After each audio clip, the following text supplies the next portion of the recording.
Court is calling 2025 CR 012469 and 2024 CR 01259, State versus Richard Nelton Baker. Can I have parties announced for the record? Defendant for the state of Texas. Pat Montgomery for Richard Baker. And are you Mr. Baker? All right, you entered a plea and cause number 2024 CR 012590 of no contest to the offense of aggravated assault with a deadly weapon. And you also entered a plea of no contest to count one and cause number 2024 CR 0. Welcome to a real courtroom drama that's as heartbreaking as it is intense. Richard Baker, disabled war veteran, finds himself at the center of a legal firestorm. The charges? Serious. The consequences? Up to 6 years in prison. But this isn't just a story about a criminal case. This is about a man spiraling into destruction, caught between past trauma and present-day violence. The judge? She's not here for theatrics. She's here to deliver justice. And what unfolds in this courtroom might just leave you speechless. Buckle up. This is one sentencing you won't forget.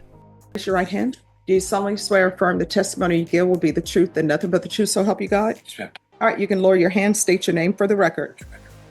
All right, defense, you may proceed. Mr. Baker, are you a veteran of the U.S. military? Yes, sir. How long did you serve? 16 years. 16 years. Yes. You had any service-connected disability? PTSD. What is the cause of your PTSD? Overseas in Afghanistan and Iraq.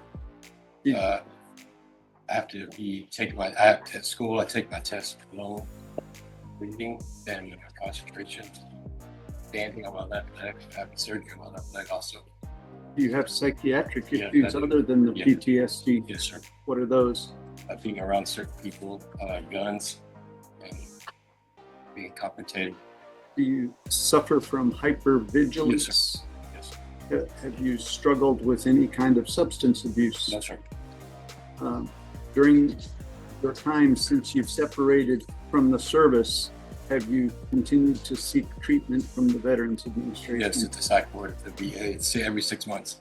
Let's slow down and examine the heart of this courtroom case. Richard's PTSD. A veteran who's seen war, yes, but also a man who admits to violent outbursts and family abuse. He's been prescribed medication, offered support, and yet here he is facing criminal charges for domestic violence. Mental health matters, but so does accountability, and this is where courtrooms draw a hard line. You can carry trauma, but that doesn't give you a pass to traumatize others. This isn't just a defense, it's a debate on justice. When does understanding stop and consequences begin? And so what specifically is your request of Judge Boyd? Turn to anger management and for probation. And do you understand that if you take deferred adjudication probation and you violate it, you can be sent to prison for 20 years and you would have to do half of that time before you would even be allowed to ask to Yes, sir. get out early. Yes, sir. And that doesn't mean you would get out early. Ask the witness, Judge. Any questions? Yes, sir. For your service. Okay. Now you mentioned that you had suffered from issues since being registered military. Yes, sir.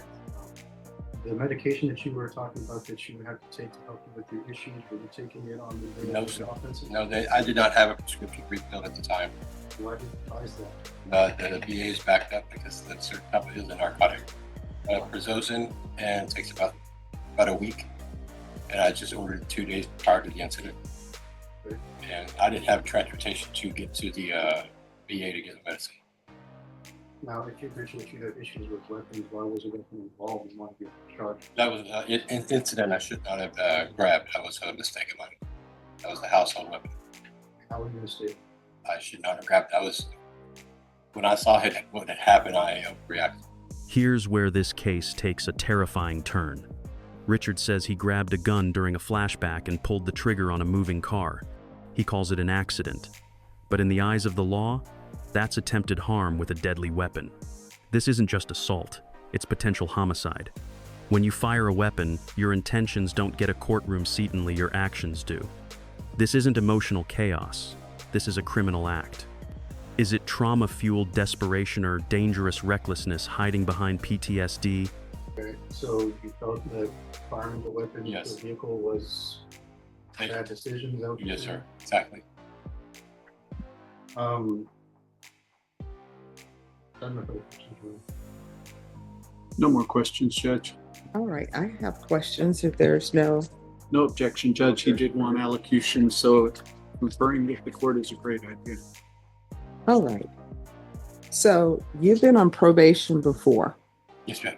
for assault, bodily injury, family household. Yes, ma'am. And you're telling me that at that time you didn't gain control of your anger? I took the anger management class with Mr. DeSoto, and I learned. Actually, he recommended me to nursing school. All right, that was 2018. When I started school in 2000,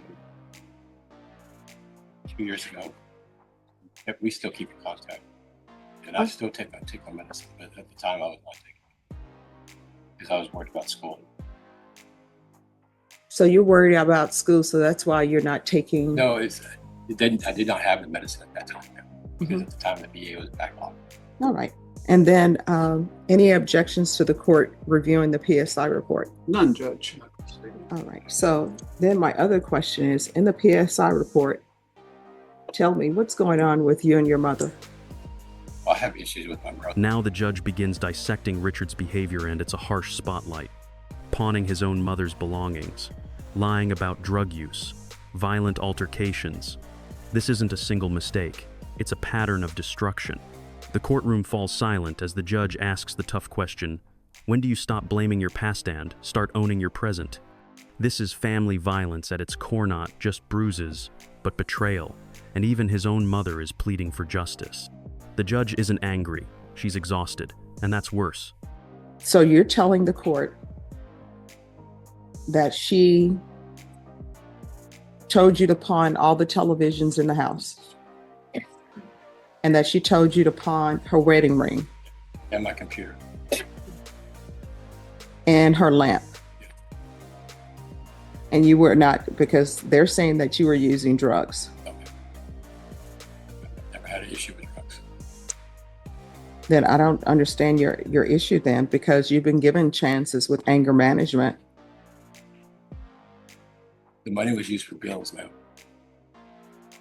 Because I was not working at school. I'm working for work program study. And I'm 100% disabled with the military. Your brother says that you have a drug problem.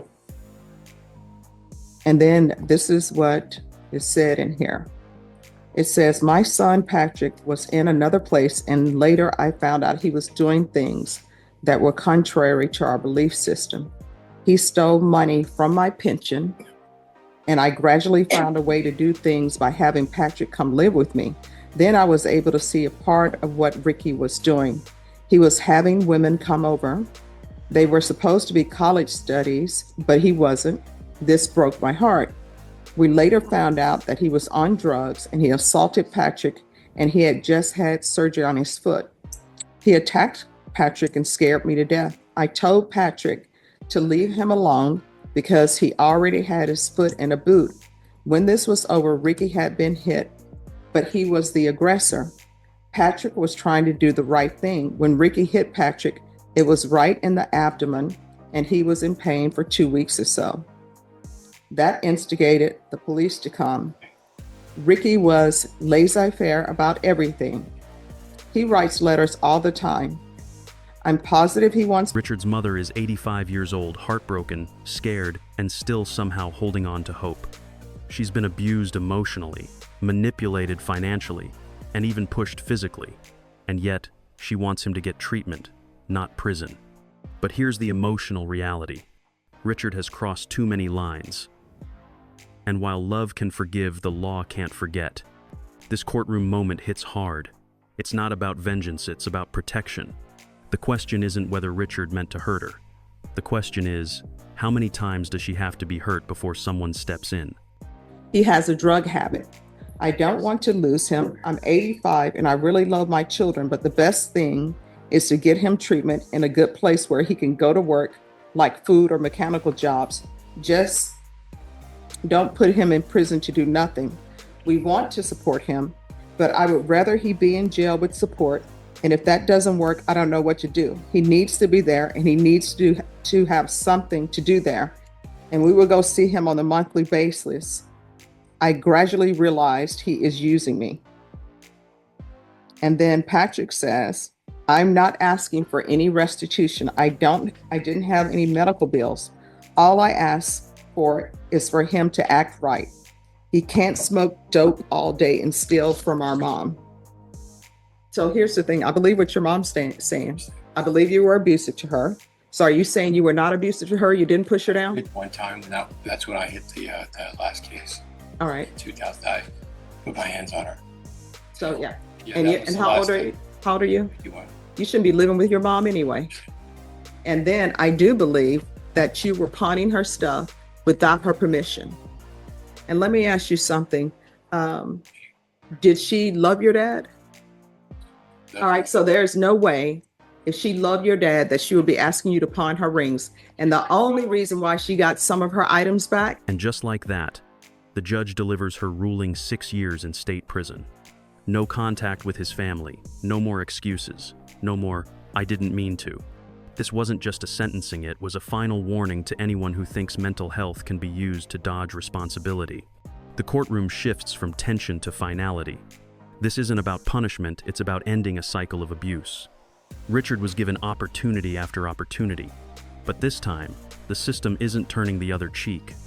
The gavel drops and so does the curtain on Richard's last chance. And let me see where that is. Victim stated he is a Lyft driver and was dispatched to pick up victim 2. Victim stated he was driving to the pickup location, your address. He received a message from victim 2 stating for victim 1 to hurry because victim 2 was in danger from you. Victim 1 stated victim 2 got into victim 1's listed vehicle to depart the pickup location. Victim stated as they were driving away, suspect, that's you, caught up with victim, cut them off. And then when they're driving away, you're firing into their vehicle. They could have died.